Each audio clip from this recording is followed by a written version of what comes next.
Aujourd'hui, je vous parle de la déchirure du ménisque. Donc, j'ai une amie qui en a eu une récemment, puis elle m'a demandé de faire une capsule justement pour vous expliquer. Moi, c'est Dr. Alexandra. Je travaille à la clinique SM Privé à Montréal. Donc, vous pouvez venir me voir n'importe quel problème du genou, justement. C'est quoi les ménisques, premièrement? Donc, l'anatomie, on a deux ménisques. On a les ménisques latéral et médial. Donc, latéral qui sont en externe, médial qui sont à l'interne. Puis, ils peuvent être déchirés de différentes manières, fait que soit de manière longitudinale ou transverse. Puis, ça va causer différents problèmes. Puis les gens qui ont un problème de ménisque, souvent, ça va être soit un choc direct ou un mouvement de torsion ou quand on s'accroupit. Fait que ça peut être les deux choses les plus fréquentes qui vont causer une déchirure au niveau des ménisques. Puis, pour le diagnostiquer, c'est que souvent, ça va être des gens qui, après, ils vont avoir un blocage.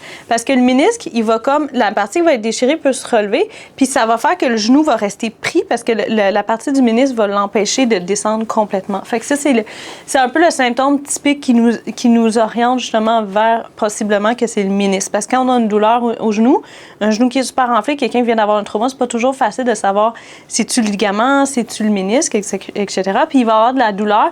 Puis justement, après le trauma, le genou, il va enfler aussi. Fait que c'est les symptômes qui sont typiques. Puis qu'est-ce qu'on peut faire si vous avez une déchirure? Parce que, premièrement, on essaie d'éviter de faire un IRM. Il y en a beaucoup, dès qu'ils ont de leur genou, ils veulent absolument qu'on leur fasse un IRM. Puis là, ils sont fâchés parce que les médecins ne veulent pas toujours leur en faire.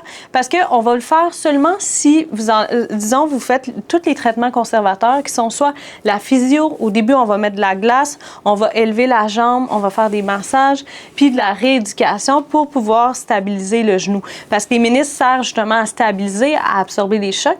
Puis les chirurgies sont réservées à ceux qui ne guérissent pas bien, puis que ça se tarde, qui vont avoir des complications. Parce qu'ils ne veulent pas faire des chirurgies pour rien au niveau du ménisque, parce que ça peut causer d'autres problèmes. Puis comment ça fonctionne si vous rendez à devoir avoir besoin de la chirurgie? C'est qu'ils vont venir, il y a deux choix, soit qu'ils vont venir faire une suture, ou si le ménisque est déchiré au centre, ils vont venir faire des sutures pour le recoller, ou si c'est comme une bande qui est défaite, ils vont venir complètement l'enlever, comme la limer pour l'enlever.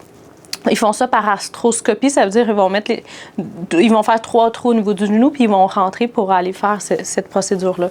Fait que c'est un petit peu ça, comment prendre en charge le ménisque. Puis comme je l'ai dit, dans la grande majorité des cas, on ne se rend pas à la chirurgie. C'est la physio qui va vous aider, puis qu'avec le temps, ça va se placer. Donc voilà, si vous avez d'autres questions, ça va me faire plaisir de répondre.